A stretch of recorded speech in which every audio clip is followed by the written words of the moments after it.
بالله من الشيطان الرجيم بسم الله الرحمن الرحيم لن تنالوا البر حتى تنفقوا مما تحبون وما تنفقوا من شيء فإن الله به عليم তোমরা নেকি অর্জন করতে পারো না যতক্ষণ না তোমাদের প্রিয় বস্তুগুলো আল্লাহর পথে ব্যয় করো আর তোমরা যা ব্যয় করবে আল্লাহ রাব্বুল আলামিন তার থেকে বেখবর নন আল্লাহ তাআলা আলিম তিনি জানেন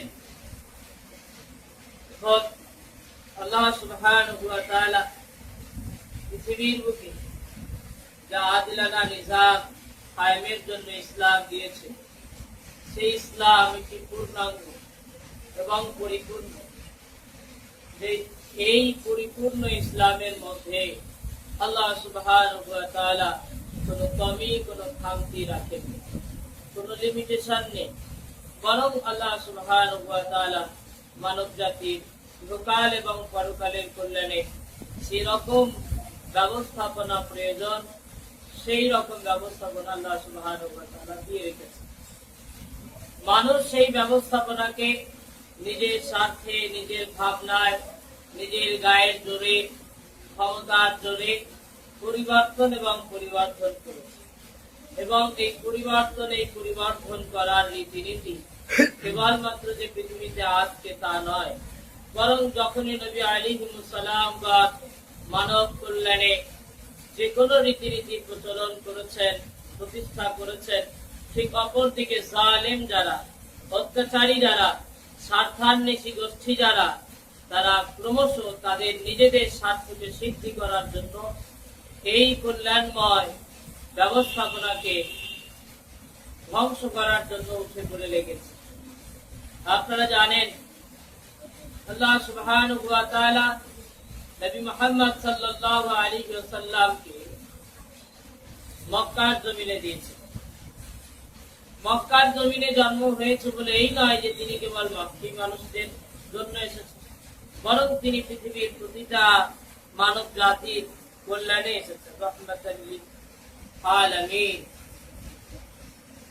ফলে রাসূল পাক সাল্লাল্লাহু আলাইহি ওয়াসাল্লামের জীবদ্দশাতেই একটি বড় কাজ যেটা নবীজি করতে পেরেছিলেন তা হচ্ছে ধনী গরিব এর যে দূরত্ব এই দূরত্বটা নবী করিম সাল্লাল্লাহু আলাইহি সাল্লাম কমিয়ে নিয়ে আসতে পেরেছেন এবং নবী করিম সাল্লাল্লাহু আলাইহি সাল্লাম যে দূরত্ব কমিয়ে নিয়ে এসেছিলেন তার বিভিন্ন পলিসি তার বিভিন্ন রীতিনীতি ছিল আজও পৃথিবীতে সেই পলিসিগুলি কিছু জায়গায় অল্প বিস্তর আছে পরিপূর্ণরূপে নেই তো আজকের দিনে আমরা গোটা দুনিয়ায় যখন মুসলমানরা সংকটপূর্ণ অবস্থায় তখন আমাদের ইসলামী যে খেলাফত ছিল সেই খেলাফতের যে অর্থ ব্যবস্থা ছিল তার বিভিন্ন নিয়ম এবং কানুন ছিল এবং সেই নিয়ম কানুনের মধ্যে একটা সবচেয়ে বড় নিয়ম কানুন যেটা ছিল সেটি হচ্ছে সম্পদকে ওয়াকফ করে দেওয়া ওয়াকফ করে দেওয়ার অর্থ কি শাব্দিক অর্থ যদি আলোচনা করা হয় তাহলে থামিয়ে দেওয়া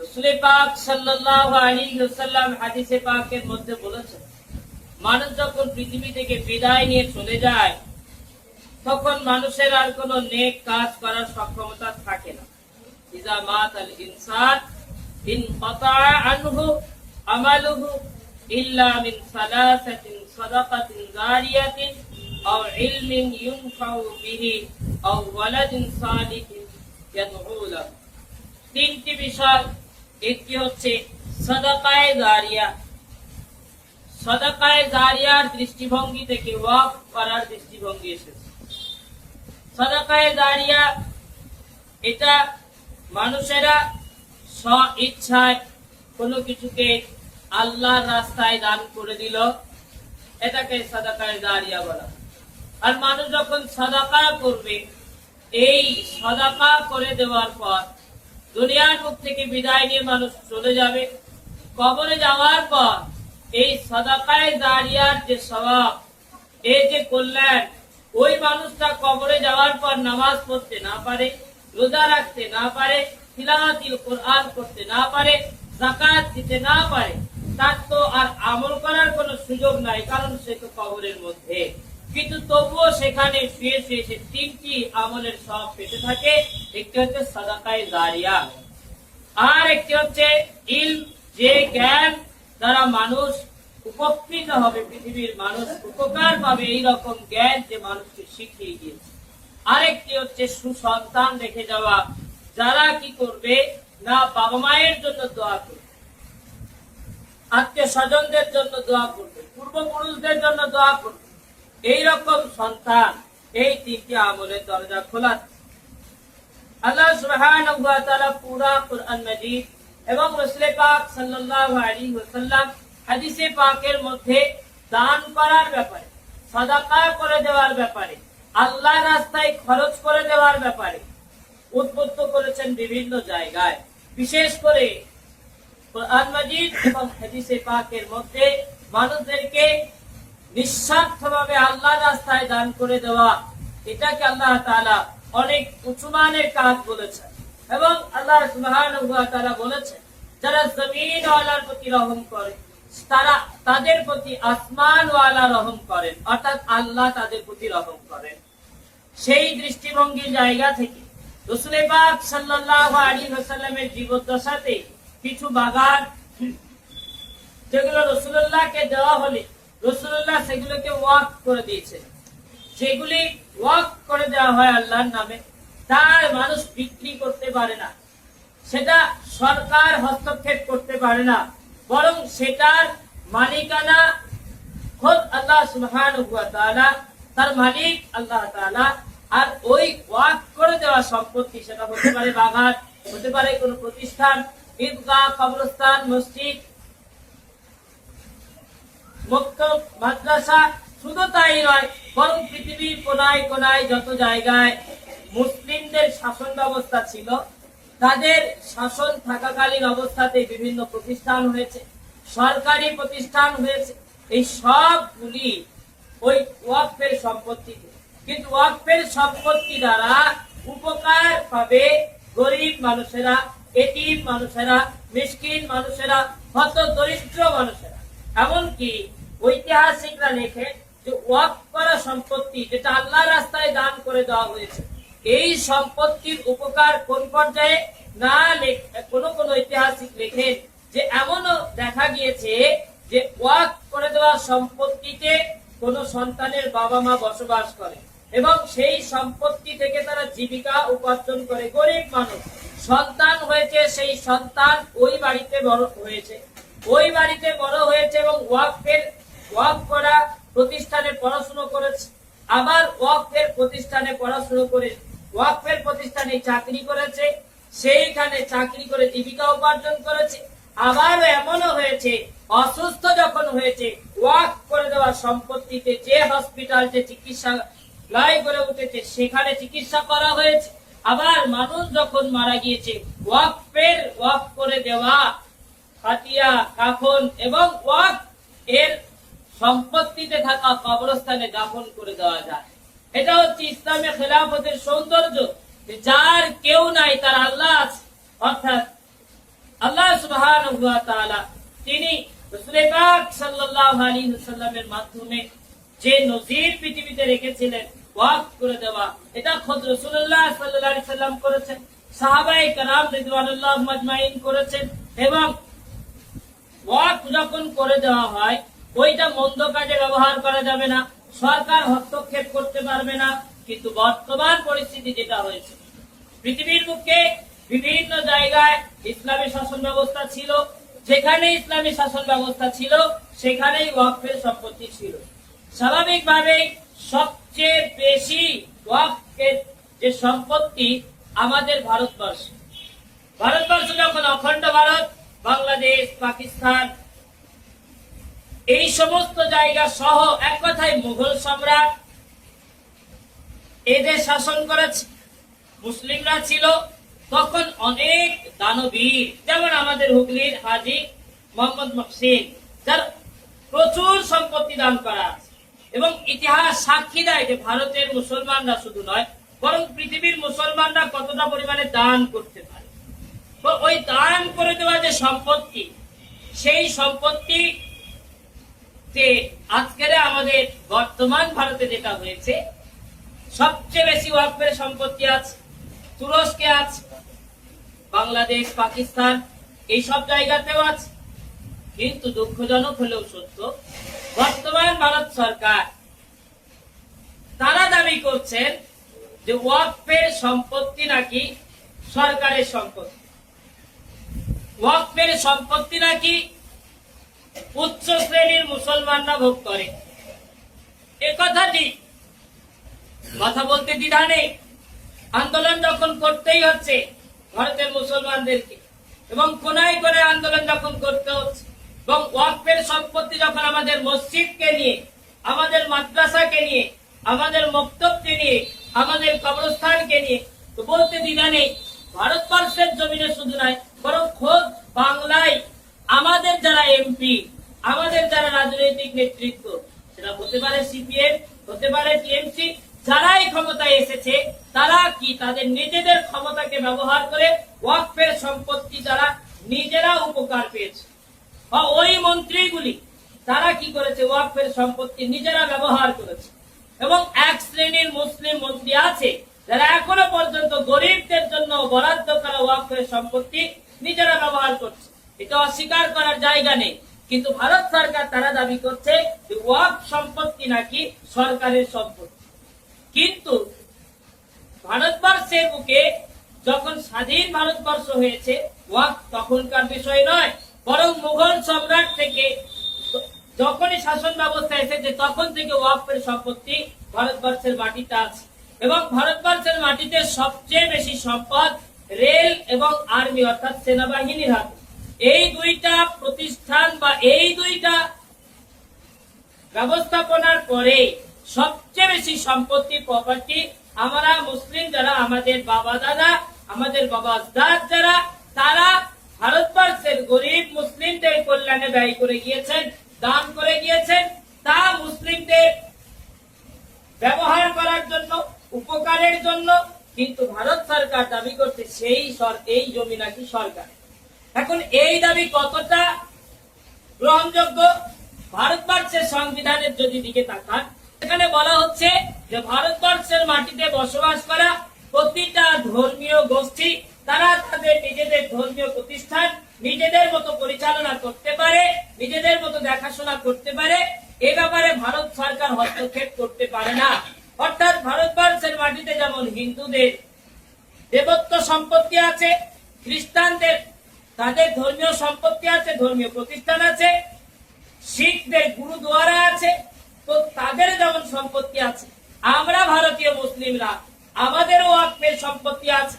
বিশেষ করে যখন ভারতবর্ষ স্বাধীন হয়েছে, ব্রিটিশরা থাকা অবস্থাতে ওয়াকফ অ্যাক্ট ছিল, এবং ব্রিটিশরা চলে যাওয়ার পর ভারতবর্ষ যখন স্বাধীন হয়েছে তখনও এই ওয়াকফ আইন করা হয়েছে, মুসলিম পার্সোনাল ল বোর্ড গঠন করা হয়েছে, তাতে 8টা বিষয়কে সংমিশ্রণ করা হয়েছিল।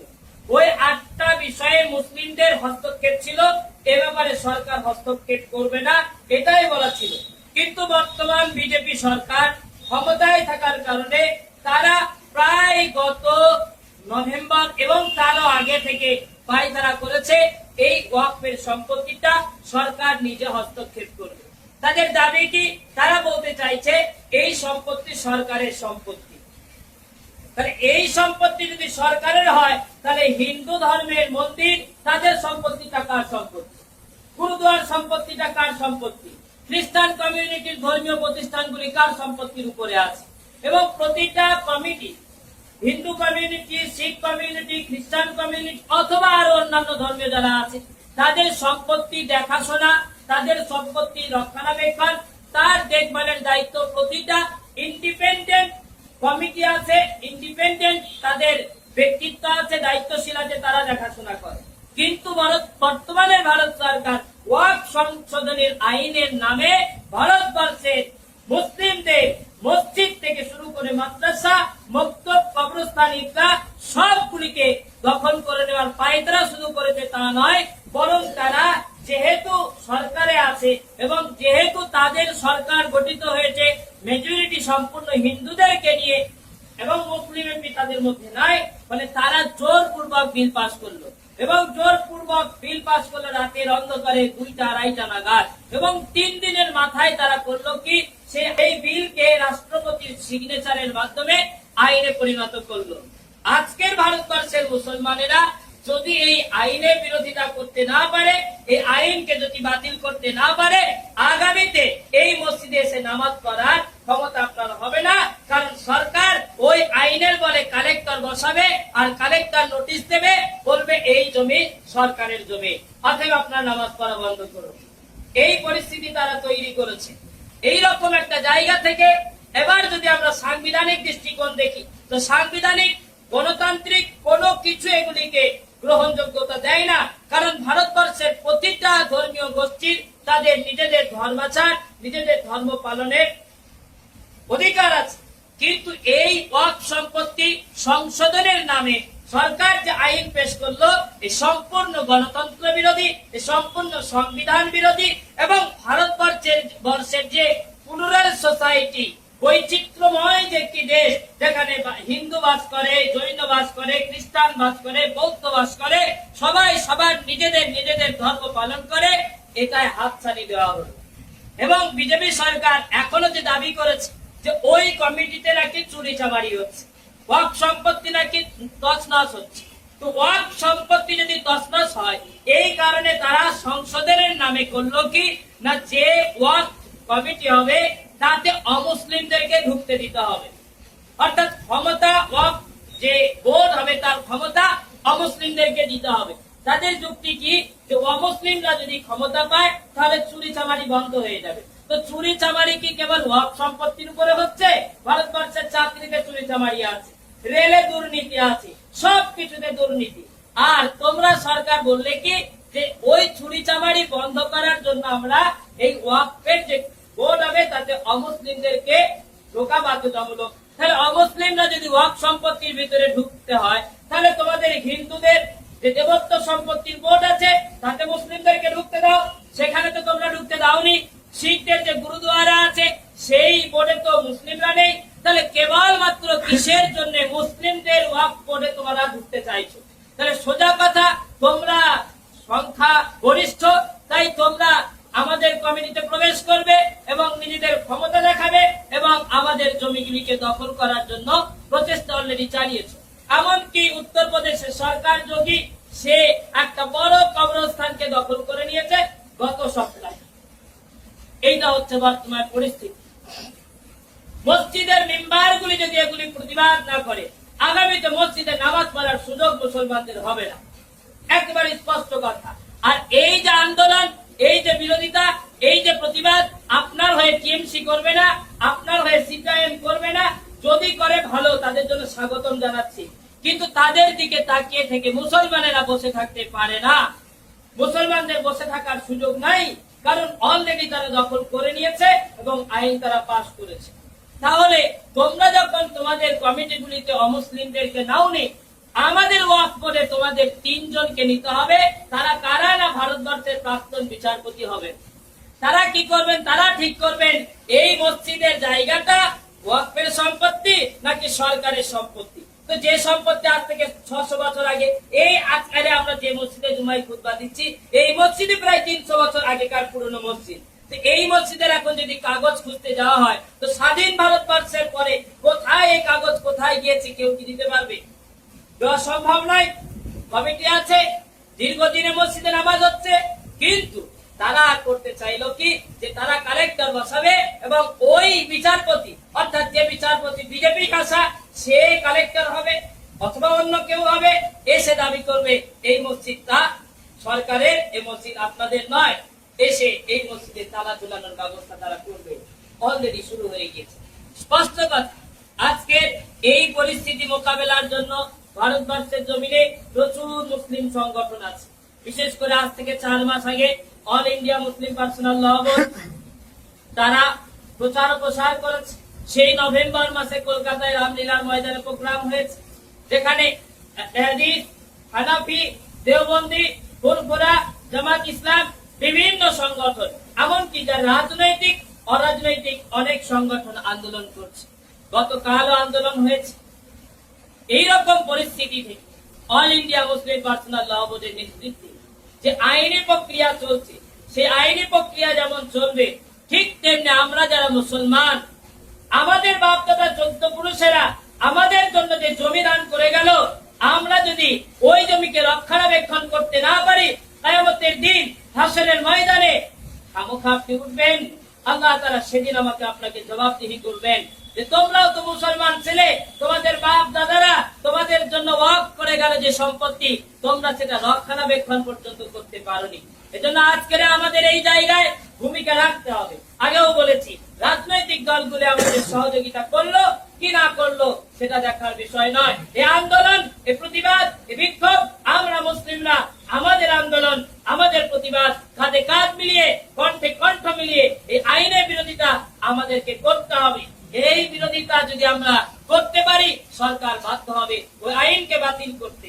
আর যদি আমরা আইনকে বাতিল করতে না পারি, তাহলে আমরা কখনোই অদূর ভবিষ্যতে এই মসজিদগুলিতে নামাজ পড়ার সৌভাগ্য আমাদের হবে না। এটা তো দুনিয়ার ব্যাপার, আর আখিরাতে কিয়ামতের দিন বিচার দিবসে আল্লাহ তাআলা তিনিও ছেড়ে দেবেন না। এই ব্যাপারে দুইটা কর্মসূচি আছে।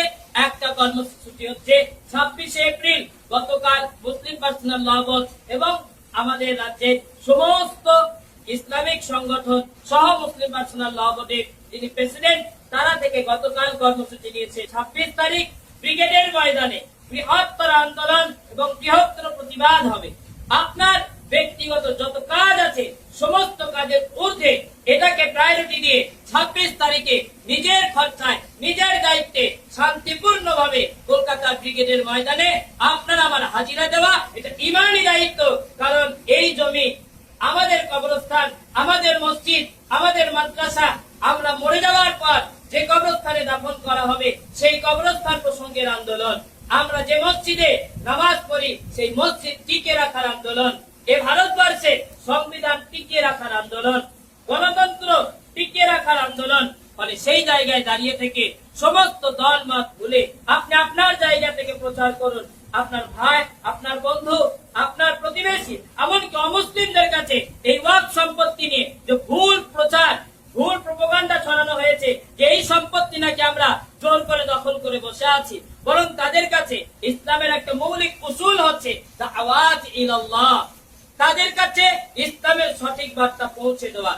ওয়াকফ সম্পর্কে আপনি নিজে জানুন, আপনি নিজে পড়ুন এবং ওয়াকফের প্রতিবাদে আপনি নিজে আসুন। আপনার এলাকার বন্ধু, মুসলিম অমুসলিম সবাইকে বোঝানোর চেষ্টা করুন যে এই আন্দোলন ধর্মীয় নয়, বরং এই আন্দোলন গণতন্ত্রের আন্দোলন, এই আন্দোলন একটা বৃহত্তর গোষ্ঠীর আন্দোলন। এই কথাও আজকের জুম্মা থেকে আমি বলে দিতে চাই। আজকের এই আন্দোলন কেবলমাত্র ভারতবর্ষের মুসলমানদের আন্দোলন হতে পারে, কিন্তু ভারতবর্ষের অমুসলিম, হিন্দু ছাড়া আরো যারা আছেন এবং হিন্দু, তাদেরকেও বলছি যে আপনারা যদি মনে করেন এই আন্দোলন মুসলমানদের কেবল, আপনারা ভুলের স্বর্গে বাস করছেন। ওই ক্ষমতায় যারা রয়েছে তারা আজকে মুসলমানদের টায় হাত দিয়েছে, কালকে সংখ্যালঘু শিখদের টায় হাত দেবে, কালকে খ্রিস্টানদের টায় হাত দেবে। তাই এই জায়গায় দাঁড়িয়ে থেকে ব্রিগেডের ময়দানে আসুন, সেখানে আপনার হাজিরা দিন এবং এটার সম্পর্কে নিজেরা জানুন, অন্যকে জানান। আরেকটা হচ্ছে অল ইন্ডিয়া মুসলিম পার্সোনাল ল বোর্ড 30 তারিখে রাত্রি 9টা থেকে 9:30 পর্যন্ত সমস্ত লাইটকে অফ করার কর্মসূচি গ্রহণ করেছে।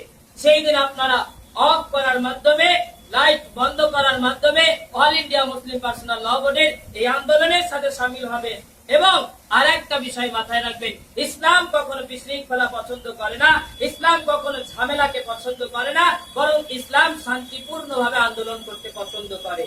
আমাদের অধিকারকে টিকিয়ে রাখা শুধু নয়, বরং ওয়াকফ সম্পত্তিকে হাতছাড়া করার পায়তারা, এই ওয়াকফ সম্পত্তিকে আমরা হাতছাড়া থেকে বাঁচিয়ে ওয়াকফ সম্পত্তি যেন সঠিকভাবে ব্যবহার করে মুসলিম অমুসলিম গরিব যে ওয়েলফেয়ারের জন্য দান করে গিয়েছিলেন, সেই ওয়েলফেয়ার যাতে হয় আল্লাহ তাআলা সেই ব্যবস্থা করার আমরা বর্তমান কায়েদিনে মিল্লাত উম্মতের যারা দায়িত্বশীল আছে এবং আমরা যারা সাধারণ মুসলিম, আমরা সকলেই শান্তিপূর্ণভাবে এই আন্দোলনগুলিতে শরীক হব এবং আল্লাহ তাআলার কাছে দোয়া, আল্লাহ তাআলা তিনি যেন আমাদেরকে এই তৌফিক এনায়েত করেন, এই আন্দোলন সফল এবং কিয়ামতের দিন হাসরের ময়দানে যত কাজ করায় দাঁড়াতে না হয় তার সুব্যবস্থা করেন। আল্লাহুম্মা আমিন। আখিরু দাওয়ানা আনিল হামদুলিল্লাহি রাব্বিল আলামিন।